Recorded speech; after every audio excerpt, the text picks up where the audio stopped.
Hi, uh, I'm Joe, and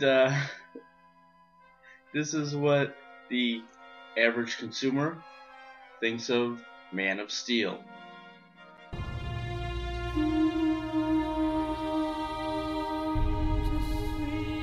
You just have to decide what kind of man you want to grow up to be, Clark.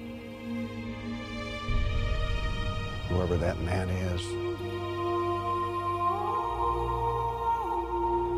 he's going to change the world.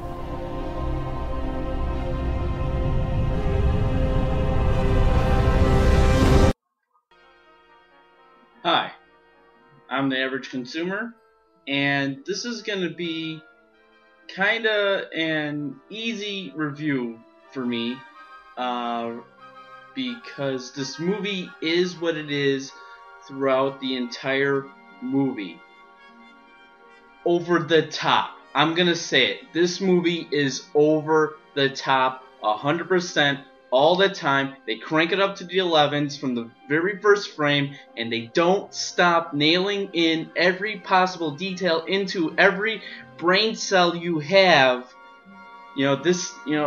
Throughout the entire movie. They don't do anything subtle in this movie. Nothing. It is all, do you get it? Do you get it? It is so over the top. I did not like this movie. Right away, I'm just gonna let you know, I'm giving this movie an because I have a feeling some people might like this one. But here's the thing. It's a Superman movie where you're doing the Superman origin story again. And to give them credit, they had to figure out a way to make that interesting again, because, they told this origin story so many times since 1930 whatever that you have to figure out a way to make it interesting. And I kind of liked some of the ideas with Krypton, but as the movie went on, they took certain liberties with the story to make it new and fresh. But at the same time, they changed stuff. And I know there's been a lot of this changing of the origin story with reboots going on. So I'm kind of letting off because I'm kind of glad they did not remake the 78 Superman movie, the Christopher Reeve, even though this movie tried to do it. But at the same time, it was new, and I felt like they could have still told the same story, the same thing, have the same things happen to it, but in a different way. But in this case, they told a totally different version of the Superman origin story. And it was like, the dramatic scenes were way too over dramatic. It was like, do you get it? It's sad. He's sad because he got picked on. He's sad because he's an alien. He's sad. Do you get it? He's sad. Sad. He's sad. He's sad. And then when the action scenes start, holy crap. Okay, I don't think I'm giving anything away. If you've seen like the trailer I just showed you, if you've seen anything, you'll know that there's a fight between Superman and the Kryptonian criminal General Zod. And it just goes on and on. And they fight some more. And then he goes over there, and they fight over on the ship. And they come to Metropolis, and they fight in Metropolis, and they fight and it is just, by the end of the climax, people were applauding. I thought to myself, good, I get to go home now. Can I be released from this? Okay, this is the longest Ultimate Fighting Championship fight I have ever seen. Okay, it was just, alright, and another thing is, if you've seen Superman 2, if you've seen Superman 2, you know that there's going to be some destruction in Metropolis, because that's basically what they're doing. And again, if you've seen the commercials, I'm not giving anything away, but the thing I did not like is how much destruction they did. I mean, holy crap, guys! Leave some for a sequel. They already announced they're making a Man of Steel 2. Leave some for next time, okay? You don't have to go destroying the Earth to show two people are fighting. Okay? Calm it down. And Kevin Costner, Jesus Christ!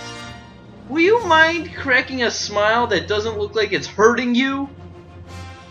And, oh god, so many things that you jumped the gun on. I mean, I don't want to give anything away. I mean, I so badly want to reference these things specifically, but it is such an alternate version of the Superman tale that I don't even know what to say. I mean, it is the...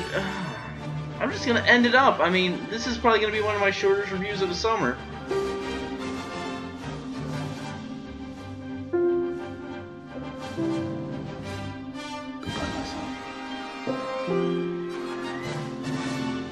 Hopes and dreams travel with you. And I like the things that they did on Krypton, because Krypton is an alien planet. You can do whatever you want with that.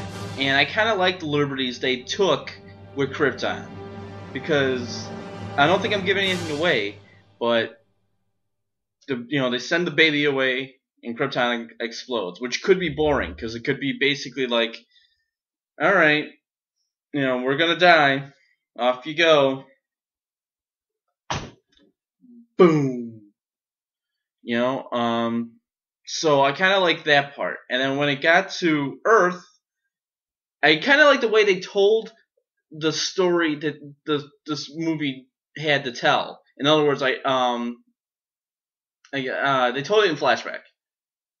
I don't think that's giving too much away, but they did this thing where we see Clark as an adult, and we flash back to when he was a kid, and see him growing up that way. And I think that's kind of a wise way to do, because then you could bring Kevin Costner back to this "I'm so happy, Clark" smile. God, I liked you better in The Big Chill, okay? How about that? I had high hopes for Kevin Costner as Jonathan Kent, and he kind of was doing that Ben Parker thing really well. But once it got to Earth, and they started taking more and more liberties with this story that is so easy to tell that a 1930s cartoon can sum it up in 20 seconds. In the endless reaches of the universe, there once existed a planet known as Krypton, a planet that burned like a green star in the distant heavens. There, civilization was far advanced, and it brought forth a race of supermen whose mental and physical powers were developed to the absolute peak of human perfection. But there came a day when giant quakes threatened to destroy Krypton forever. One of the planet's leading scientists, sensing the approach of doom, placed his infant son in a small rocket ship and sent it hurtling in the direction of the Earth just as Krypton exploded.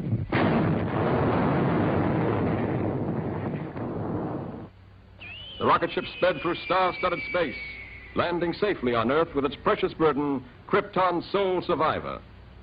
A passing motorist found the uninjured child and took it to an orphanage. As the years went by and the child grew to maturity, he found himself possessed of amazing physical powers. Faster than a speeding bullet, more powerful than a locomotive, able to leap tall buildings at a single bound. The infant of Krypton is now the Man of Steel, Superman. To best be in a position to use his amazing powers in a never-ending battle for truth and justice, Superman has assumed the disguise of Clark Kent, mild-mannered reporter for a great metropolitan newspaper. Alright, I'm done. This review is going to be faster than a speeding. I'm not going to do it. My father believed that if the world found out who I really was, they'd reject me. He was convinced that the world wasn't ready. What do you think? And that's what the average consumer thinks. It's Man of Steel.